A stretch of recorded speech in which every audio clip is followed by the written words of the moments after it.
Hoy vamos a retroceder en el tiempo para analizar uno de los periodos más oscuros de la historia de Estados Unidos, la Gran Depresión. Esta crisis que no solo cambió a los Estados Unidos, sino que también cambió al mundo entero, conllevando una política económica que todavía sigue actual el día de hoy. Tenemos aquí una de las fotografías más conocidas de la historia de Estados Unidos. Una mujer en harapos tiene su mirada fija en el horizonte, mientras que los niños esconden sus caritas detrás de sus hombros.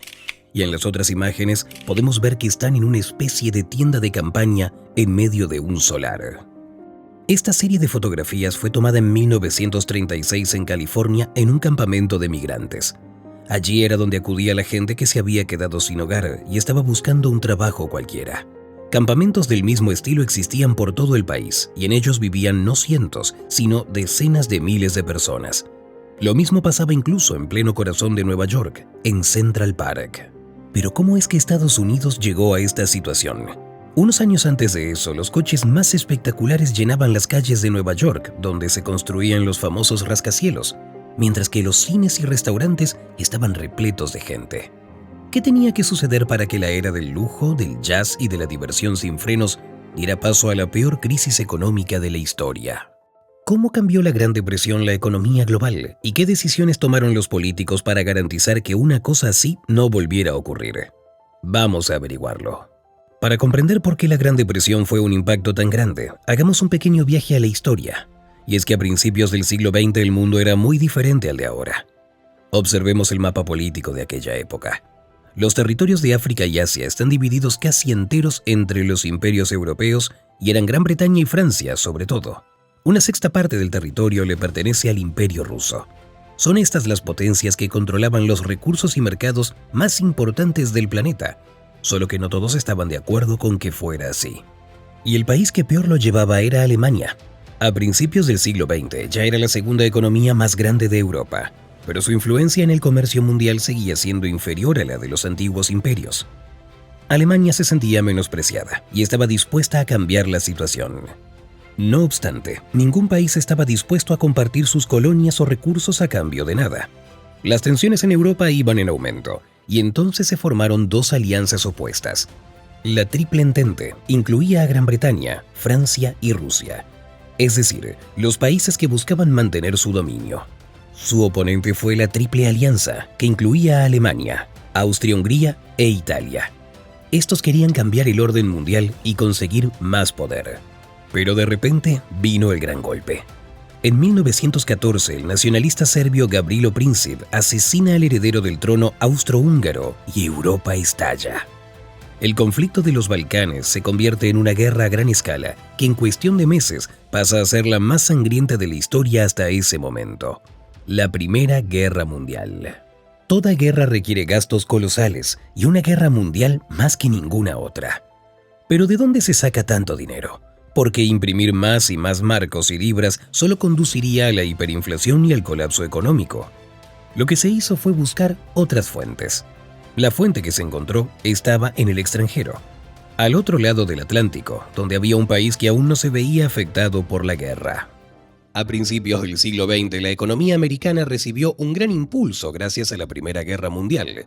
Estados Unidos ya poseía una industria y una agricultura desarrolladas, y por eso se convirtió en el principal proveedor de armas, de municiones, de alimentos y de otros bienes para los países de la Triple Entente. Mientras Europa estaba en plena guerra, Estados Unidos seguía otorgando préstamos, construyendo fábricas y contratando a cientos de miles de trabajadores. Así fue como la Primera Guerra Mundial se convirtió en un gran impulso para el crecimiento económico de Estados Unidos. Las empresas estadounidenses gozaron de un mercado estable y el desempleo desapareció casi por completo. Los volúmenes de exportación se multiplicaron por 9 y sí que impulsó a la economía. Pero solo fue el comienzo. Las empresas estadounidenses prefirieron que les pagaran sus mercancías en oro, y al final de la guerra Estados Unidos pudo acumular las mayores reservas de lingotes de oro del mundo. Y ojo que se trataba de la mejor base financiera que había. Cuando la Primera Guerra Mundial terminó, se supo que muchas de las tecnologías desarrolladas para el frente también valían en la vida civil. La radio, la aviación comercial, la producción masiva de coches, todo formó parte de la nueva realidad. El proceso de fabricación llevado a la perfección permitió producir mercancías más rápido que nunca.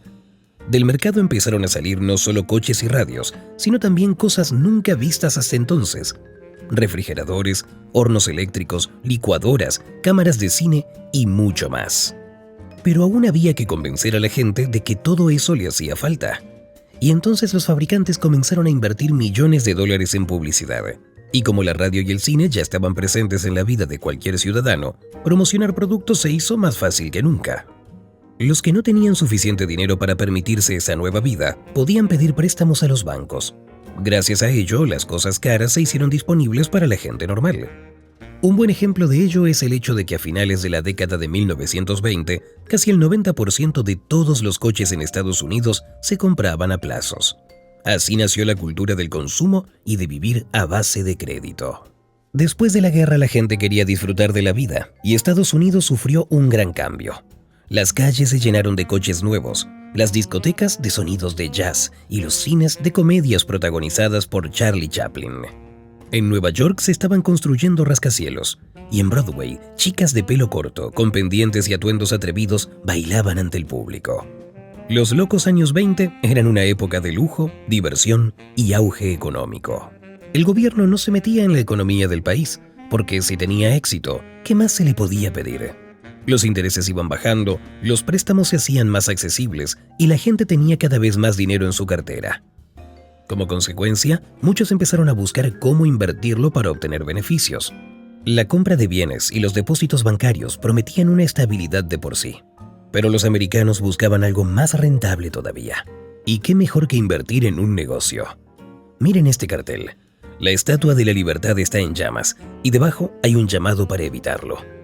Durante la guerra, esta fue la forma en la que el gobierno de Estados Unidos motivó a la gente a comprar bonos para financiar el ejército.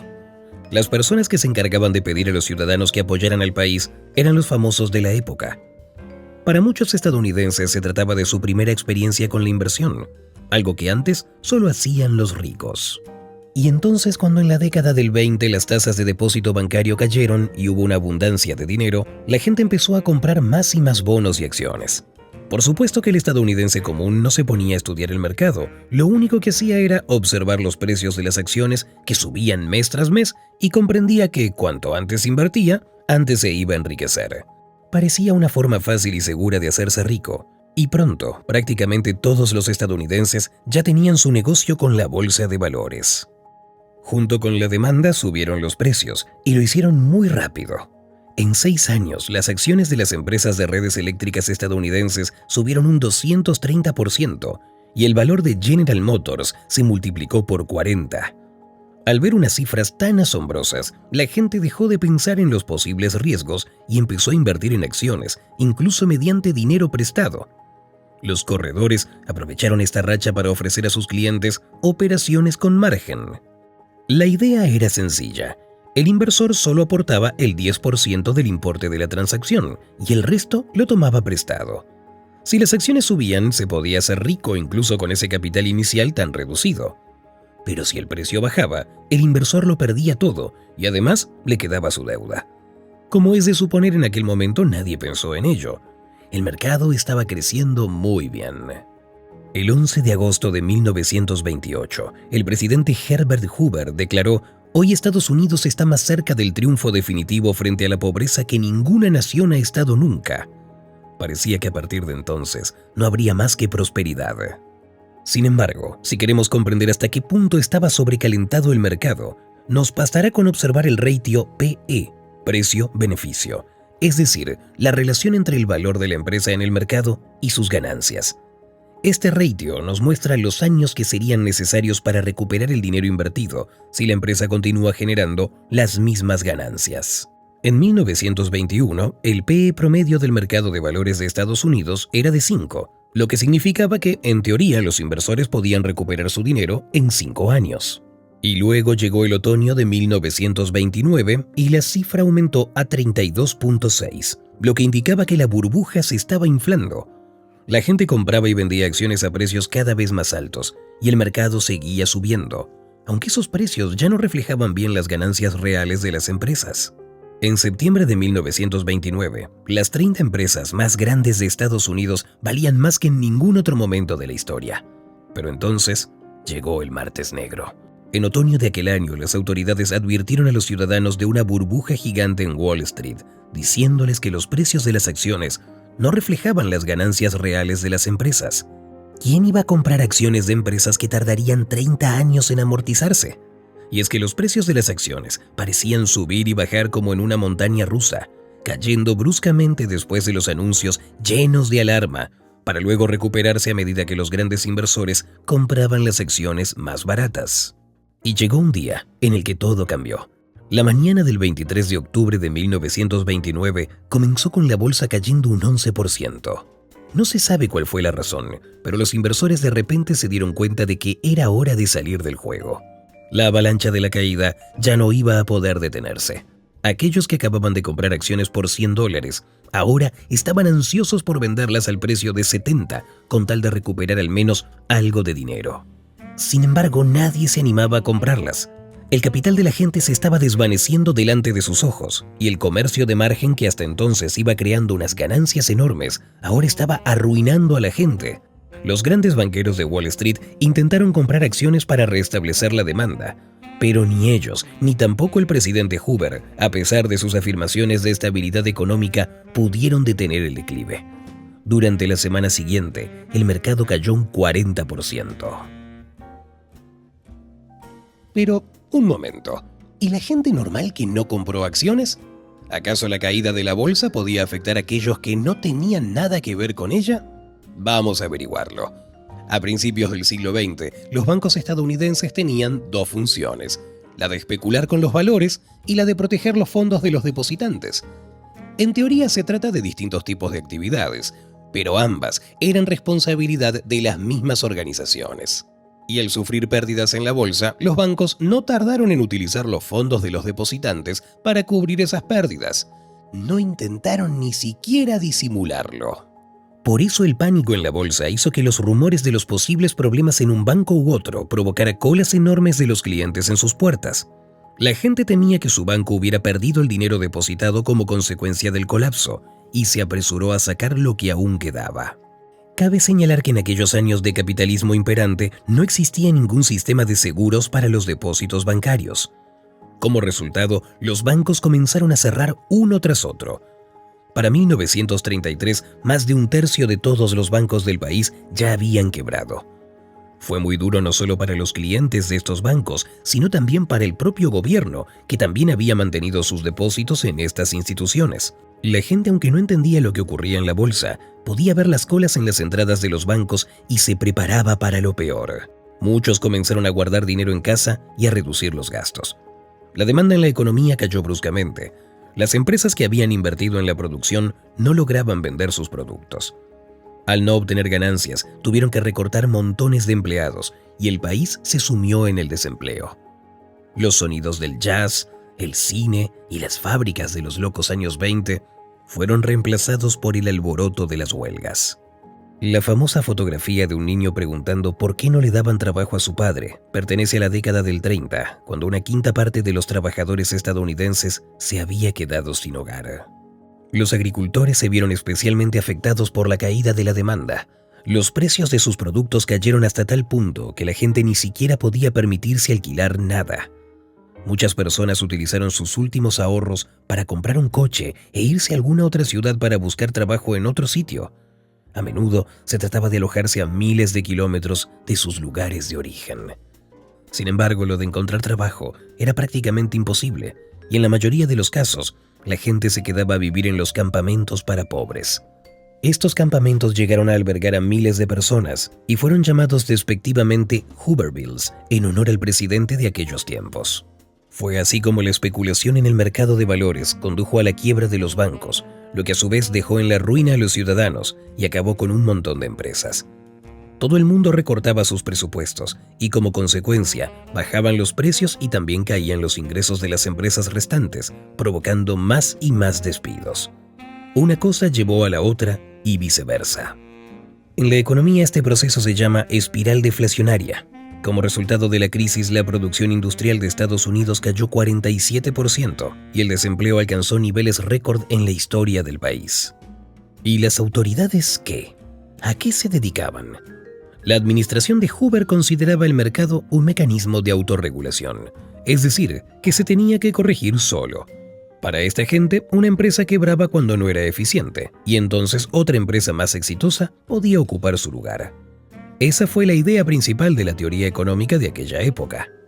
La Gran Depresión se podía explicar, pero nadie encontraba medios para superarla. Las autoridades primero aumentaron las tasas, luego las bajaron. Intentaron encontrar dinero para subsidiar a las empresas y luego volvieron a recortar los gastos presupuestarios. Esta política tan incierta no tuvo ningún resultado más o menos serio. Y entonces en las siguientes elecciones el presidente Hoover fue derrotado de forma aplastante.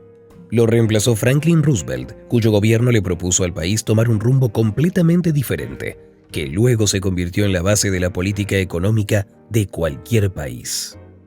Al día siguiente de asumir su cargo, Roosevelt empezó a reformarlo todo. El 5 de marzo de 1933 emitió un decreto mandando cerrar todos los bancos del país durante 3 días.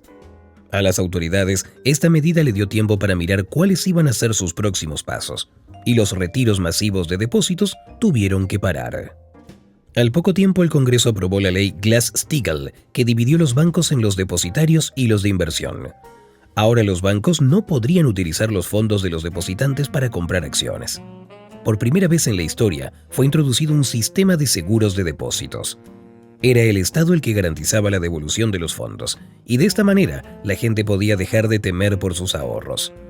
Las colas en las puertas de los bancos se hacían cada vez más cortas, y pronto se supo que los estadounidenses volvieron a recargar sus cuentas bancarias con un total de $1.000 millones. La crisis de liquidez paró y el número de quiebras se redujo bastante. En 1934 solo hubo 9 quiebras bancarias en todo el país. Otra cosa que hizo Roosevelt fue exigir el intercambio forzoso del oro que la gente tenía en lingotes y monedas que superaban $100 por billetes. Esta medida prácticamente le dio al gobierno el derecho de emitir dólares sin depender del oro, y se pudo imprimir el dinero necesario para reconstruir la economía. Pero de ahí surge la pregunta: ¿cómo iban a lograr que la gente volviera a tener trabajo y restableciera sus negocios? Roosevelt rechazó el principio de no intervención en la economía y se apoyó en las ideas del economista John Keynes para darle forma al nuevo rumbo que tomaba el país. Más tarde, Keynes se convirtió en el fundador de toda una escuela económica, el keynesianismo. ¿Qué era lo que tenía de especial la propuesta de Keynes para que todo un gobierno aprobara sus ideas? La lógica de Keynes era la siguiente: en economía, para que una gente gane, la otra tiene que gastar. Si la gente deja de gastar dinero, la economía va más lenta. Pero gane lo que gane la gente, nunca dejará de ahorrar una parte de sus ingresos. Y cuanto mayores sean sus ingresos, más querrá ahorrar. Es así como funciona esta ley psicológica. Una economía puede desacelerarse, pero aún así hay que lograr que la gente gaste dinero. Si el mercado tuviera que resolver este problema por sí solo, esto le llevaría mucho tiempo y mucha gente tendría que pasarla mal. Y entonces Keynes decidió que el gobierno tenía que actuar, es decir, intervenir y gastar dinero en construir carreteras y comprar bienes y servicios. Sería una buena manera de crear empleos. La gente empezaría a cobrar sus salarios y una vez recibido el dinero, lo gastaría en bienes y servicios. Esto a su vez provocaría un aumento de la producción y la situación económica comenzaría a mejorar. De esta manera, la espiral deflacionaria giraría en la dirección opuesta. Pero ¿cómo conseguir el dinero para unas medidas tan significativas? Y recuerden que Roosevelt prácticamente le prohibió a la población tener oro amonedado, lo que le permitió imprimir el dinero que hiciera falta. Aunque hoy parezca evidente, en aquel momento fue un paso completamente novedoso. Gracias a ello, el gobierno pudo aportar la cantidad de dinero necesaria a la economía. Siguiendo esta lógica, Roosevelt instituyó programas de obras públicas, ofreció compensaciones a los agricultores y les facilitó la obtención de hipotecas. El objetivo de estas medidas fue hacer a los estadounidenses creer en un futuro mejor y volver a tener confianza en su gobierno. Las reformas pudieron ayudar a la economía a salir de la crisis y la tasa de crecimiento del PBI aceleró significativamente. Sin embargo, este enfoque provocó un aumento de la deuda pública, que se hizo casi doble, y el déficit presupuestario creció 1,5 veces. Al final, el gobierno de Roosevelt, aunque sacó al país de la crisis, también sentó las bases de futuros problemas económicos. Mientras Estados Unidos luchaba como podía contra la crisis, en otros países esa misma crisis acababa de empezar. Australia, Canadá y Chile fueron los más afectados por la Gran Depresión, porque sus economías dependían muchísimo de su comercio con Estados Unidos. Los países europeos dependían menos de él, pero eran los que invertían bastante en su economía. Como consecuencia, los bancos europeos que tenían muchos activos en Estados Unidos comenzaron a colapsar. Alemania fue el país que sufrió las mayores pérdidas por la crisis financiera, y además tenía que hacer frente a las reparaciones, que no era poco. La crisis provocó malestar social y unos cambios políticos que al final llevaron a las fuerzas radicales al poder y desencadenaron la Segunda Guerra Mundial. El nuevo conflicto mundial fue precisamente lo que ayudó a Estados Unidos a superar del todo la Gran Depresión. La historia de los préstamos y entregas de bienes a Europa se repitió. Pero esta vez, cuando la guerra terminó, el gobierno ya sabía qué hacer y el país entró en la edad de oro del capitalismo. Así fue como la crisis de finales de la década del 20 cambió la historia, pero un cambio mucho más grande se produjo en el pensamiento económico. Los economistas se dieron cuenta de que la intervención gubernamental en el mercado no solo era posible, sino que casi necesaria para prevenir desastres más grandes como el de la Gran Depresión. Esto dio lugar al inicio de la práctica de políticas contracíclicas que debían apoyar la economía durante las crisis. Ahora, cuando vienen los tiempos de sobrecalentamiento económico, lo que hacen los países es aumentar los impuestos y recortar el gasto, porque de esta manera, en caso de una crisis, van a poder utilizar todas las medidas posibles para apoyar la demanda y la economía en su conjunto. Un buen ejemplo de esta política fue el apoyo a las economías globales durante la pandemia del coronavirus. Entonces los gobiernos de todo el mundo destinaron fondos para estimular la demanda mediante subsidios, exenciones fiscales y préstamos baratos. Por supuesto que después de la Gran Depresión, la crisis tampoco desapareció como por arte de magia, pero se hizo mucho menos destructiva gracias a las lecciones aprendidas. ¿Y ustedes qué opinan sobre esto? ¿Cómo valoran las decisiones de las autoridades relacionadas con las crisis y los métodos que utilizan hoy en día? Escriban sus opiniones en los comentarios, nos hace muchísima ilusión saber cómo ven ustedes este problema. No se olviden suscribirse al canal para no perderse nuevos videos en los que seguiremos analizando los hechos y los fenómenos importantes de la historia mundial. Y nos vemos en la próxima.